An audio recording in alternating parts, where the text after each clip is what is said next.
Welcome back to CES Innovation 2025. I'm Lawrence Ford. We're here with Human Security for All, the United Nations, the World Academy of Art and Sciences, and of course Conscious Capital Foundation. But none of that really matters right now because I'm here with my very dear friend Ketan Patel of Force for Good and also Pacific Capital. And why don't we start with everybody and just talk about how we, so this is one of the dearest friends in my life who does incredible impact in the world, and it's so much fun to do this on camera with you. Tell people maybe like how we first met. Sure. That might be a good start, right? So yeah, I mean like it was September the 11th, 2019.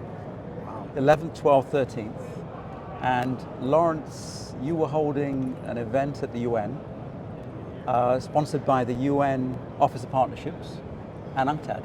Yes. And I think you were all set to go, and one of the UN folk, Chantaline Carpentier. Yeah, I remember this phone call perfectly. Tell us, go on. Should I? Yeah. So here's the deal. So we had so many people that wanted to join us with Future Capital with this initiative of the Nexus of Consciousness and Capital, and I didn't know what the hell I was doing. I still don't. But it was really exciting, and we had such beautiful people around the globe coming together for such an important event. And we came to a point where we were trying to figure out how many people we would have. Yeah. And we didn't want to make it a show. We really wanted to make it something significant. Tight, right? Yeah. So there was something meaningful. And so we decided on a room. It was 50 people. And I know that because the fire code said 50 people. And so we were full. And Chantaline, who's amazing, Carpentier, she's an amazing woman who I know you've been good friends with way before me. And she called me, very senior person over at the UN, says, I have 3 people that I'd like to have come. I said, Chantaline, you know, we're full. The fire code says 50. And she says, well, there's some really important people that should be there. And I said, well, I don't know what to do. We're already full. She goes, well, let's whatever, and we hung up the phone. Literally 30 seconds later, the phone rings, somebody cancels. I call Chantaline back, she says, Ketan Patel. Yeah, that's how we met. That's how we met. Yeah, and it was an awesome event. Yeah. I think the task was impossible. Yeah, you were trying to figure true. out. That's very true. That group was meant to figure out how we fund solving the world's problems. Yeah. Almost like redirect capitalism and the flows of money towards solving and leveling up the world. And I remember that we worked really diligently and hard. It was a great group. I remember going away afterwards and saying to my kids, I don't know how much impact we're going to make, but I think we will. But I met some wonderful people that restore your faith, if you've lost it, but restore faith in humanity and the goodness of people. You know, there were people there. I remember there was a Hindu nun, there was a Buddhist, there was a Native American who was very spiritual, a shaman. Mexico. Yeah. Banking. Yeah, people policy. in banking and people who were inventing the ESG codes and Oh, we wrote some of the originals. Yeah, there were some of the Frank originals. Dixon It was absolutely fantastic. Actually, it was an incredible set of people to meet and talk and figure out what to do. Hazel Henderson, Susan That's Davis. right. Oh, by the way, That's right. I'd like to give a moment just because I just this morning got a message. We knew she was ill, but Susan Davis passed. Oh no! So maybe we just all say a prayer for one of the leading women in this world around banking and finance, way before it was even close to being good to have somebody come in that note. So thank you, Susan, for all your beautiful work, and for Hazel, who's passed since they were both with us, and they're giants. Yeah. We're actually having an event with Hazel in a couple weeks, and I'll give you back a report on how that goes. Please. Yeah, that's so very sad to hear. Susan has left really. us, but now we know she's here helping. I didn't know her that well, but my exposure to her just made me think she was nice. Really, really wonderful. Yeah, my favorite line from Susan is when I was putting all this together, she goes, Lawrence, come here. So she says, come here. She goes, want to hear a secret? I said, yes. She goes, you want to change the world? I said, yeah, Susan, I do. She goes, throw a better party. There's a lot of brilliance to that There statement, was, isn't there? you know, it was a party too. Yeah. In It its felt own like way, right? it was. It was a huge amount of fun. Yeah. And then I think in the last half day, the UN put a lot of pressure on us, and we had to deliver some goods. Yeah. And listen, by the way, if you have pressure and you need to deliver goods, my friend right here, Ketan Patel. And Ketan says, I took you aside, I remember. Yeah, I you said, did, we're you going to sure fail, did. and we're going to fail miserably, unless you now galvanize everybody to do X. But you figured out what the X was, and you got everybody galvanized. I'm not quite sure about that, but No, you did. And got it I've there, got to admit, a few months later, COVID had hit the world, Yes, and the whole yeah. world was frozen. yeah. And I remember that the UN sponsors, they were talking to us, and they said, would I set up what became Force for Good? Yeah. And Force for good. Yeah, we called it Force for Good, based on a very simple premise that every single one of us, regardless of our differences, whether those are social, political, color, ethnicity, religion, gender, it doesn't matter what it is, each of us is intrinsically born to be a force for good. It may be that we choose not to for a long time or deny that to ourselves. Or work through our own process to get there. Absolutely, right? but we all have the opportunity Yeah. in this lifetime to be a force for good. And coupled with that, the idea was that we would reach out to the largest capital institutions in the world, and we would have them share with us what they're doing, their data, which they did, 450 data items. Okay, so a little behind the scenes here. I remember our phone calls going I back and remember, forth. And you put that first report together Yeah, in unbelievable record time with it was about 6 months, 5 months, I think. 5 months with some Yeah. of the largest, highest profile corporations in the world. We did. I mean, we were very privileged. BlackRock, Goldman Sachs, Nomura, Investec, Nordea, Morgan Stanley, Citigroup. This is the first one in 5 or 6 months. Remember that thing I said about pressure and Ketan? Yeah. Everyone was generous with their data, but with their spirit, Yeah. with sharing qualitative and quantitative information. They were excited at the idea that we would start to understand how to change the world, and they shared all this information. And we wrote the first report, which we presented at a UN event, and it was actually at Future Capital at the UN in 2019 that I met Gary Jacobs, Yeah. and Gary and I became really good friends. A lot came out of that, and today I also sit, as you know, on the World Academy of Art and Science Board of Trustees and the executive team. So leadership every team. once in a while, here's a little behind the scenes. Gary will like this. I'll say to Gary, gosh, I wish I could do more for WAS. We're both fellows at WAS. And he said, listen, the people that you have brought over and connected us with, and your leadership now with WAS has been priceless. No, I'd say this. I'd say you catalyzed something out of which people left wanting to do good. And it was a unique moment, Yeah. I believe. Yeah, At least in my life it was for me. me too. Where I came away building some lifelong friends and with a passion to want to do something that was in me. And I always wanted something that was good, It's right but all of a there. sudden it was catalyzed. Yeah. Boom. Boom. And I thought, Yeah. right, let me go out and do it, right? And this And Force for Good you endeavor. made huge adjustments in a lot of things, didn't you? We did, because I run an investment firm, Yeah. and my team have been fantastic. Just Pacific Capital. Greater Pacific Capital, and we invest for impact and profit in some of the most difficult markets and difficult circumstances. A lot in India. A lot in India, Yeah. where we fund, for example, one of our investments, we do microfinance where we're giving loans to poor women. 99 point something percent of our client base for that business is women who are poor, who have no credit rating, who have no chance of getting capital at a cost less than probably 100% IRR, right? 100%. Sure. And so Yeah. it's very difficult. And so we have figured out, we found a company that figures this out, that gives them the money, and they always pay back. What we found is Yeah.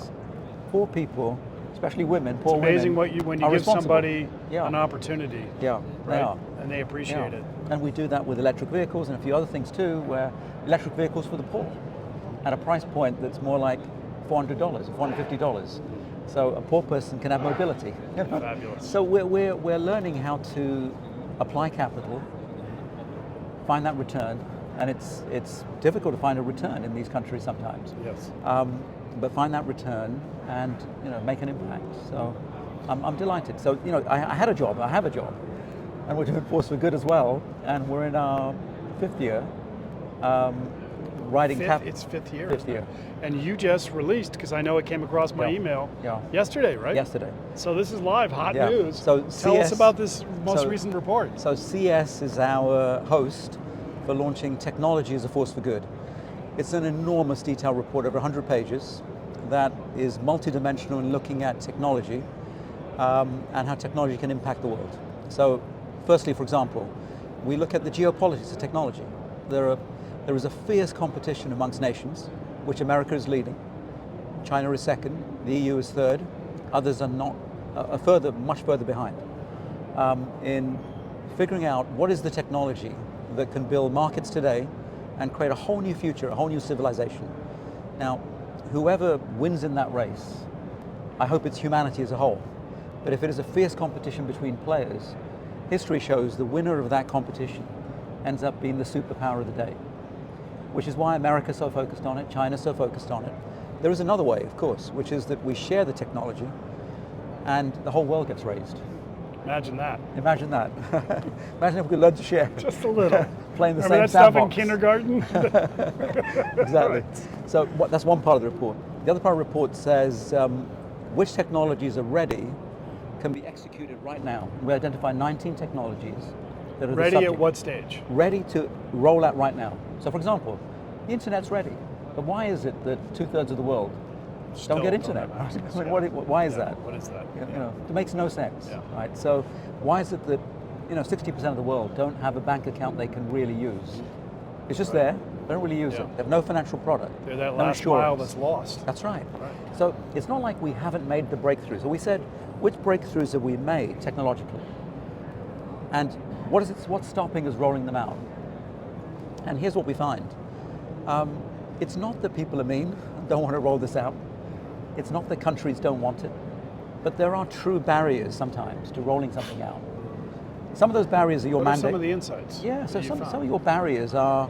Because it's easy for people to be cynical. Yeah, and say people are just cynical. Power is Yeah, this, and they that's don't it. care. Yeah. But it's never really that straightforward. It's not that at all, I think. No. Lawrence, you know what I think is what we found in the research is that some countries don't have a market that's big enough to justify a data center. A data center costs, a decent size, $1 billion. The biggest costs about $10 billion. You have to have a market that's big enough to do that. And so the solution might be you share it across markets. Right. Right? Yeah. So some are practical. Some Which is are, a dynamic that a lot of people aren't used to. yeah, they're not used to sharing data across countries, Right. or figuring out how to create a safe zone. Some other reasons are, as an investor, you might put money into a country, but the governance might not be good enough. And if you did put the money in, you might get into trouble with your regulator. You've got a different risk level Risk of is capital different. that Yeah. you've got to report back to your... The transparency might not be there. Yeah. The convertibility of the currency might not be there. So money can go one way, but coming out is quite difficult. So what we're talking there are about many here, reasons. just to the listeners who may not be as in tune with some of the investing side, if you are allocating capital to investments, you have people also often to report to, not the least of which is from a regulatory point of view, absolutely. but also your board and your LPs. And so when there are certain governance areas that aren't up to standards, you literally can't do it. You can't do it. Yeah.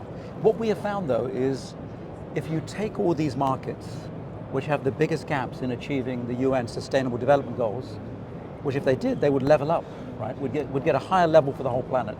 But if we say, where's the biggest gap? We identified the countries with the biggest gap. Then we said, what are the ready technologies that you could roll out in these countries? And you do. Then you say, number 3, what are the obstacles? If you remove those obstacles, which is partly a matter of policy, there are other factors too, but if you could remove those, what is it worth? So you're discovering opportunities, and then you're saying, we need to empower them strategically to get to the next level. Absolutely. Then if we can find them, empower them to that level, then what are we sitting with as a base value? So here's hold on to your chair, $15 trillion is the size of the opportunity of markets. Of that gap, once you identify if you could remove some of those barriers, right. the market opportunity is $15 trillion. 15 trillion. That means it's a market opportunity that one has to go after, right? Right. We have to. So that's when you go back to your LPs and your board and say, listen, that governance thing, Yeah. this is 15 Let's figure out the trillion. answer. Let's figure out the answer Let's to the figure out governance how to thing. do it. Yeah, right? we have to figure out how to do it. And It's a good piece of motivation. What I'm delighted to say is that we've done the next stage. We've gone and met companies who want to dissolve these barriers with the countries, working with them to do that. Right. And the reason, because you're often way too humble, but if you can't get through discovery and then how do we empower them to get to a baseline of, let's just say, an appetite that people would be hungry for, 15 trillion, now you have their attention, but that hard work is what you've done. We started at least. Yeah. There's a lot to do. But begin to quantify that to get people's attention and say, it's not so easy to say, oh, it's just governance now. No. Right. We've pinned it down. Nice. The report's worth reading, I would say, and we've made it easy. And how do people get access to that report? You go to forcegood.org. Forcegood? Yeah, .org. Forcegood.org. And you can download that report and our Capital is a Force for Good report, which came out in September. And these reports tell you where the opportunity is. So we think it's worth doing. Right? And we're very kind. We have a one-page summary, so you don't have to read 120 pages. And we have a 5-page, more extended summary, so you still have to read the rest of the report. And you've got a wonderful team that puts that together, I got a Chris, great right? team. Yeah, you know Chris. Yeah, of course. Nandan, Aditya, Urek, there's so many people who put effort into it. Yeah. And a fantastic advisory council. Awesome. Gary Jacobs of the World Academy sits on that too. John Miller, who's a friend of ours, of course. and an executive in Force for Good, also sits on that. Excellent. So it's people and you know who we forgot to call out is Will Kennedy. Will Kennedy's the man. He is the man, and did you know he retired? I do. Yeah. Well, you had me do his video too, right? Yeah, that's right. We did a goodbye video for Will, who was an angel at the UN. I'll tell you what, man, that he was a very special, lovely human being, special human. So a big call out to Will. Hey, listen, when you get out of the woods, Will, doing your hiking, we want you back because there's more work for you to do, regardless of what he says to us, right? Absolutely. Yeah. Excellent. So let me ask you this question, then I want to move on to another topic that you and I are both very dear to. Sure. What in Greater Pacific Capital is something exciting that you're doing today that we can tell people about? I or that you're going to? Yeah, I think the exciting thing we're doing in Greater Pacific Capital is we're in difficult markets trying to find opportunity which will impact ordinary people who are generally poor. Yes. And sometimes that's electric vehicles, sometimes it's financing. Is that 100% of your work now? That is, actually. How much of you, Yeah. I'm putting you on the spot, but that shifted a little after the event at the UN, right? We were... I mean, I know you were always doing great stuff. We were always investing, but what we did, we shifted it more and more towards saying, let's measure the impact. So, we're most of our team are ex-Goldman Sachs and well-trained, right. And they want reporting which is meticulous about what's going on. Yeah. The financial reporting, the risk, and so on. What we added post us meeting at the UN was we added a whole tranche of reporting, which is what impact are they making to the ordinary person on the street. To measure that, take it seriously and report it back. Right. And to that we add more projects that they can do that makes an impact. And what we found is, sometimes in certain countries people think it's a luxury to do good as well as make money. Well, in a poor country, you're serving the poor. It's a poor country. So you have no choice but to serve the poor. Right. You have to do it profitably, otherwise you won't be in business. Yes. So you should be measuring the impact. And you also have huge issues in that country. You do, and so if you measure the impact, quantifiable. You solve these issues, you make your money, you've done good in making your money. And so we're pushing that as the right way to do it. Nice. And I think that raises people's awareness and consciousness of who they are and why they're there. That's a good segue, because this is a subject. Yeah. Why don't we chat about for a little bit? Capital, right? Just consciousness. So, in the advent of artificial intelligence. Yes. And may I say, many people, not that they're doing it on purpose, but sleepwalking through life, and literally not present. Either thoughts are in the future or in the past. And now we have something called artificial intelligence come in, and we already have a mental health crisis in this world that's significant. My vision, it'd be fun to do this live and talk about consciousness. My vision is that I believe that artificial intelligence and AGI are going to create a level of democratized abundance that we can barely even touch. Yes. Because our brains can't think exponentially, and that's what Yeah. this technology is doing. Yeah. And you might figure the party's really going to start there and everything's going to be great. What I foresee, and I'd love to hear your opinion on this, is the potentially one of the greatest mental health crises in history. As people get disrupted from their jobs, as people have to change from their jobs, and we could be at risk of moving into a purposeless type society. And so when we talk about consciousness, why we're here on this earth, literally why we're here and what we're supposed to do, and how we process information, primarily right now through our five senses, but there's also an expansion of that. I think we're at an incredibly exciting time in this world, and things are going to be just so much fun. So I just rambled for a while because I love this topic, and you and I have gone deep on this before. So tell me your thoughts. I'd love to hear what you think about this whole place. Yeah, I think we're in an exciting time, as exciting as I imagine a lot of European countries felt post the Industrial Revolution, thinking we've now got the tools to explore the whole planet. Now, they did explore the whole planet, they conquered it, they enslaved lots of people, they created huge wealth, right? But it was an exciting time for them, right? Now, for some of them, some of them, the other people, maybe not so much. Maybe not at all. Now, but it was that time of innovation, discovery, and so on. I think we're at that similar time now. We're about to launch a range of technologies. We identify 19, but AI is at the pinnacle of some of those that can actually make one of the biggest shifts to the planet in so many ways. Now, clearly, there's a dark side to it, which is, it's potentially another intelligence, which is a rival intelligence to human intelligence on the planet, and so there's a reason to be concerned about that, and to know what are the rules by which that intelligence will work, and are we even capable of agreeing rules between us? Because we're not capable of sharing many things, but are we? And are we even capable of really understanding what's happening inside, which is doubtful in some of the smartest minds in artificial intelligence states. I mean, you think a year ago, people were saying, it makes too many errors. It's about as good as somebody in 5th grade. Right. Then it was good as somebody who goes to university but is a D or E grade student, not working too hard, having too much of a good time. You recognize that? Like we both recognize that, right? It could be that, right? And then all of a sudden, it can write a neuroscience paper or a sociology paper or an economics paper. Better than at least as well as half the student population, right? That are not out at 3 in the morning. Absolutely. So now you look at it, you think, this has advanced very quickly. Where's it going? And one scenario is it's another consciousness. I would say this about your consciousness question, which is too many people in the world, of course, are not at the full state of awareness and consciousness, ourselves included, I'm sure, that we could be, our potential.